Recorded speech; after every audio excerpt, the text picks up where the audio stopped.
جب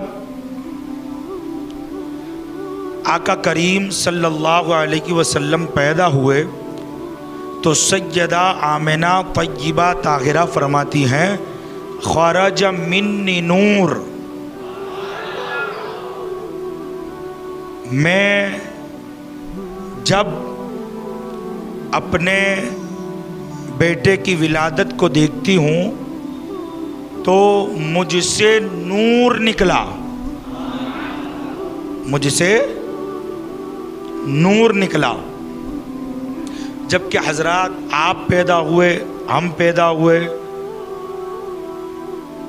کروڑوں انسان پیدا ہوئے، سب کی ولادت ایک جیسی، برابر، مگر سرکار دو جہاں صلی اللہ علیہ وسلم جب پیدا ہوئے تو سیدہ کہتی ہے خرج منی نور، نور نکلا۔ اور نور کیسا نکلا؟ کہتی ہیں وہ نور اتنا روشن ہوا، اتنا منور ہوا، اتنا چمکا، میں نے مکہ میں اپنے حجرے میں اپنے بستر پر لیٹے لیٹے شام کے محلات دیکھ لیے، شام کے محلات دیکھ لیے۔ اللہ اکبر۔ آقا کریم صلی اللہ علیہ وسلم اس دنیا میں تشریف لائے، آپ کے دادا جان سیدنا عبد المطلب رضی اللہ تعالیٰ عنہ یہ کہاں تھے؟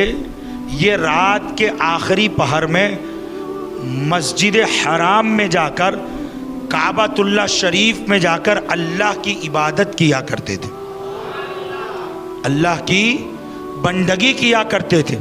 جناب عبد المطلب فرماتے ہیں کہ جس رات پیغمبر اسلام صلی اللہ علیہ وسلم کی ولادت ہوئی، میں اچانک دیکھتا ہوں کہ کعبے کی عمارت میں ایک زلزلہ آیا، کعبے کی عمارت اپنی جگہ سے ہلنے لگی، اور پھر میں نے دیکھا کہ یہ کعبہ برابر ایک مقام کی طرف سجدہ کر رہا ہے، ایک مقام کی طرف یہ سجدہ کر، میں نے دیکھا مقام ابراہیم کی طرف کعبہ سجدہ کر رہا ہے۔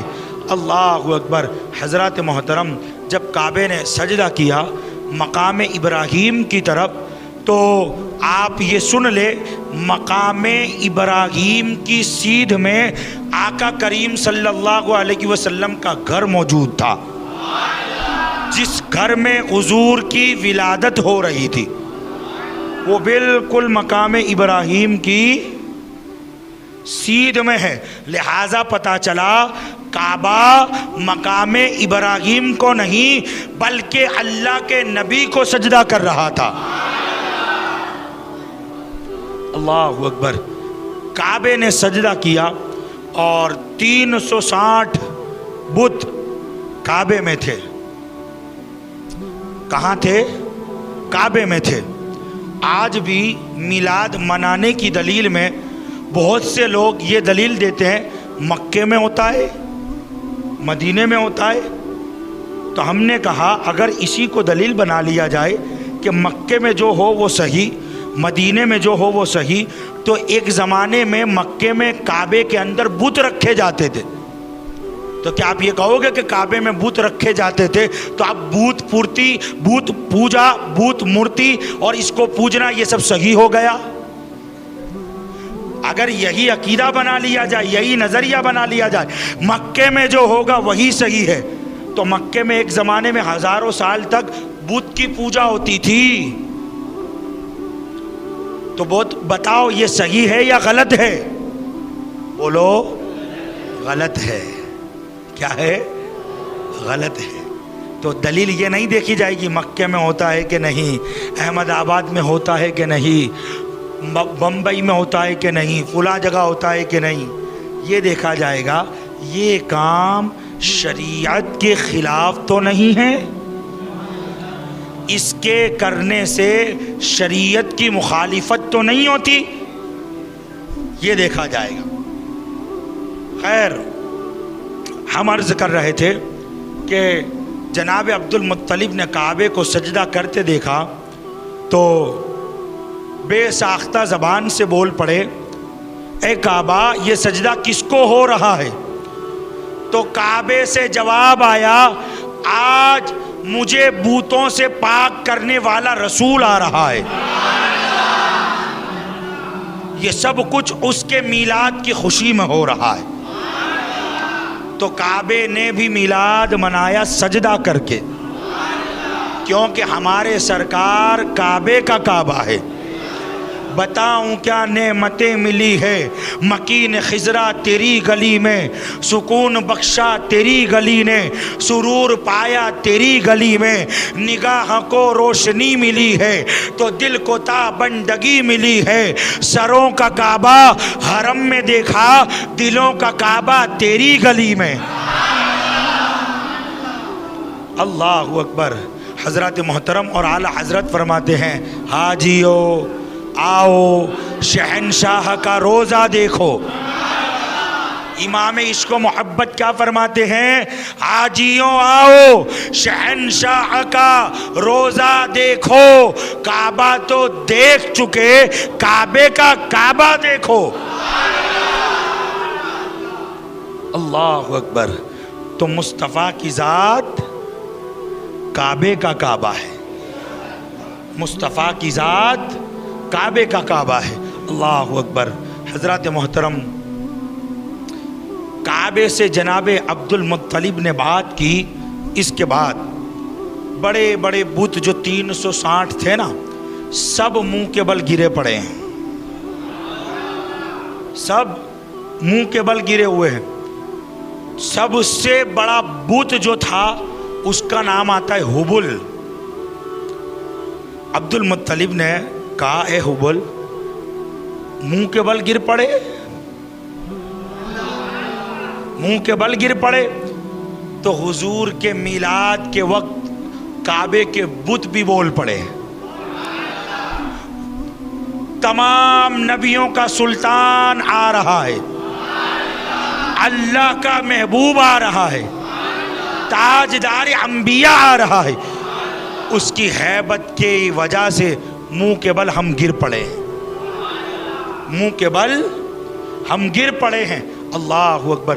عبد المطلب کے دل میں خواہش ہوئی ایسا شان والا، ایسی عظمت والا، ایسی رفعت والا، ایسے مقام والا کہ جو پیدا ہو تو کعبہ سجدہ کرے اور بت منہ کے بل گر پڑے، میں بھی جا کر ذرا اس کا دیدار کروں، میں بھی چل کر اس کی زیارت کروں۔ اللہ اکبر۔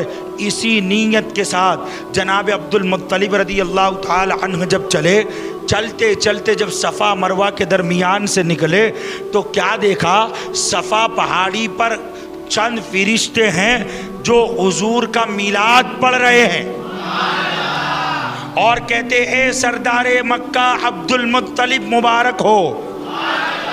عبد المطلب نے صفا کی طرف نظر کی تو کہا تم بھی اس پیغمبر کی مبارکباد دے رہے ہو؟ کہا ہم تو تھوڑے ہیں، آسمان کی طرف دیکھ۔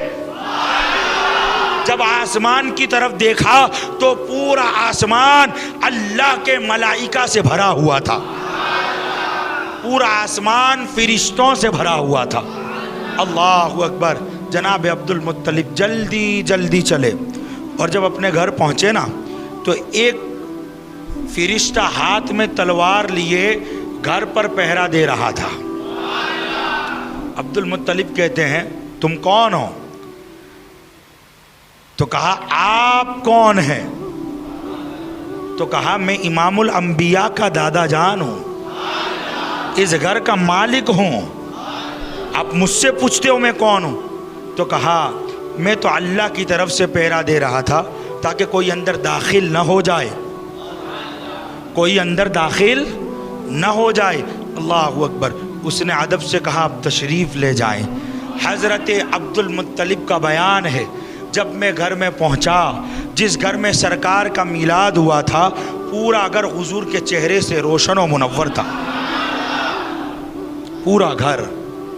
اور پھر کہتے ہیں میں نے جب سرکار کو لیا نا، حضور کے چہرے کی زیارت کی، اللہ اکبر، تو کہتے ہیں ایسا سونا مکھڑا میں نے کبھی نہیں دیکھا، ایسی حسین صورت والا، والدعا کے چہرے والا،